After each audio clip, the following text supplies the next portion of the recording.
Hello students of class 7. Good morning. I am Mallik sir. I am going to continue the lesson wind, storms and cyclones. Right? Yesterday I had discussed about the thunderstorms. Right? Today I am going to discuss about the consequences of thunderstorms. Right? Hazards of thunderstorms. ठीक है, तो ये मैं आपको बता दिया था. each year many people are killed of series. इनके बारे में मैंने आपको बताया था.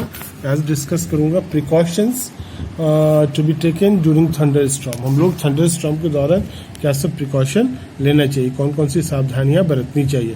क्योंकि इस बार देखा, इस साल मैंने काफ़ी पेपर में न्यूज़ में पढ़ा है, आपने भी देखा होगा, बहुत सारे लोग जो है बिजली गिरने से और कड़कने से बहुत सारे लोगों की जान चली गई है ना. तो इस सब सिचुएशन में अगर हम पकड़े जाते हैं तो हमें कौन कौन सी सावधानियां बरतनी चाहिए. थंडर स्टॉर्म जब भी होगा अकॉम्पेनिड बाय लाइटनिंग, तो उसके साथ लाइटनिंग जरूर से होता है. तो lightning is a giant electric spark. ये जो लाइटनिंग जो होता है एक भयानक इलेक्ट्रिक स्पार्क होता है ना. जैसे हम लोग कभी कभी ट्रांसफार्मर या घरों में बिजली जब दो तार सट जाती है तो कैसे स्पार्क करता है.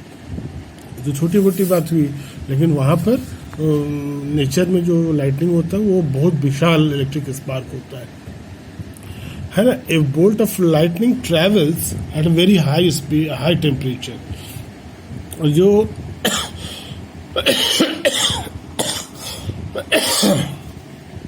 ये bolt of lightning travels at a very high speed, और वो काफी हाई स्पीड से नीचे की ओर ट्रेवल करता है. It can heat the air around it, अपने चारों ओर के एयर को हीट करता है काफी हाई टेम्परेचर तक. This makes lightning very dangerous, जिसके कारण से लाइटनिंग जो होता है काफी खतरनाक हो जाता है. इट कॉजेज मैक्सिमम डैमेज, और उसके कारण से भयानक और अधिकतम जो है नुकसान होता है. तो कुछ प्रिकॉशंस यहाँ बताए गए जिनको हमको फॉलो करना चाहिए. पहला है, you should not sit near a window. जब लाइटनिंग हो, बरसात का मौसम हो, बारिश होने की संभावना हो, उस समय खिड़की के पास ना बैठे. You should not take shelter in open garage. कोई ओपन गराज है, स्टोरेज शेड है ना, मेटल रूफ्स वाला घर है, उसमें आप शरण मत लीजिए, वहां जाके मत ठहरिए. As they are not safe places during lightning, क्योंकि लाइटनिंग के दौरान ये सेफ प्लेसेस नहीं है, क्योंकि ये सारे जो है लाइटनिंग के गुड कंडक्टर्स में आते हैं. You should not take shelter under an umbrella with a metallic and.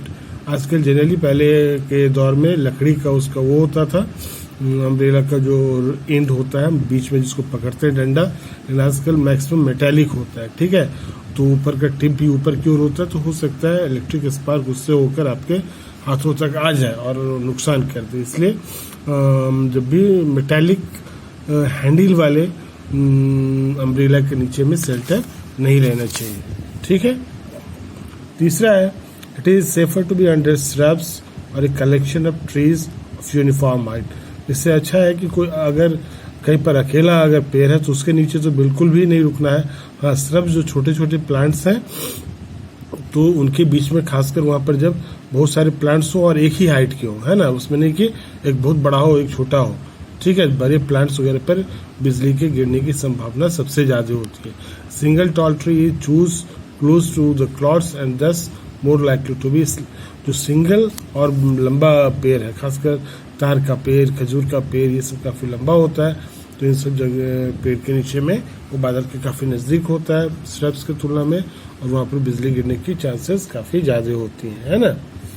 During lightning you should avoid contact with water and metallic objects. जब लाइटनिंग हो रहा हो, बिजली कड़क रही हो, उस समय हमको क्या करना चाहिए, मेटालिक ऑब्जेक्ट से और वाटर से अपना संपर्क हटा लेना चाहिए या नहीं करना चाहिए, दूरी बना के रखनी चाहिए. It is preferable to seek shelter in ditch, गड्ढा में, ट्रेंच में या फिर लो ग्राउंड में ठिकाना लेना चाहिए. अगर आसपास है तो वहां जाके छुप जाइए. Do not take shelter in a high rise building. जो बहुत बड़ा बिल्डिंग है ना, जैसे मल्टी स्टोरीज बिल्डिंग, इन सब जगहों पर शेल्टर मत लीजिए. As they are likely to be struck by lightning, क्योंकि वहां पर लाइटनिंग के चांसेस सबसे ज्यादा होते हैं. हालांकि लाइटनिंग कंडक्टर भी होता है जो उससे बिल्डिंग को प्रोटेक्ट किया जा सकता है. तो अब किसने लाइटनिंग कंडक्टर लगाया है नहीं लगाया है तो आपको पता नहीं है, इसलिए टॉल बिल्डिंग के अंदर जाके शेल्टर नहीं लेना चाहिए, मतलब बचना चाहिए। The best place to shelter is a bus और ए कार। बेस्ट प्लेस जो है एक बस है या कार है उसके अंदर है, तो चुपचाप उसके अंदर बैठे रहिए। It is because when the lightning strikes, जब लाइटनिंग स्ट्राइक करेगा, cars metal body can conduct lightning to the earth. तो कार का जो बॉडी मेटल का होता है तो आसानी से और लाइटनिंग स्ट्राइक्स को कंडक्ट करके उसके अंदर जो चार्जेस हैं उसको कंडक्ट करके अर्थ में सीधे पहुंचा देंगे सेफली, विदाउट हार्मिंग यू, बिना आपको हार्म किए हुए या फिर कॉजिंग एनी डैमेज, बिना आपको किसी तरह का डैमेज किए हुए। But do not touch any metallic parts in the vehicle. लेकिन आप जब तक उसमें हैं तब तक कोई मेटालिक पार्ट मत छूइए, है ना। तो ये सारे प्रिकॉशंस हैं, सभी को जानना चाहिए सारे प्रिकॉशंस, क्योंकि ये सारे तो बहुत कॉमन चीज़ें, थंडर स्टॉर्म, लाइटनिंग, है ना। बहुतों को इन सब चीज़ों के बारे में नहीं मालूम है, बहुत हल्के में लोग लेते हैं। लेकिन ये सब चीज़ जानने में बुराई नहीं है, कभी भी ज्ञान कभी भी जाया नहीं जाता है, कभी भी हमको ये काम दे सकता है, ठीक है। तब इसके बाद हम लोग कल आपको, आज के लिए इतने ही रखिए, टोर्नेडो साइक्लोन को डिस्कस करेंगे, ठीक है। टोर्नेडो और साइक्लोन, है ना। Thank you, have a nice day.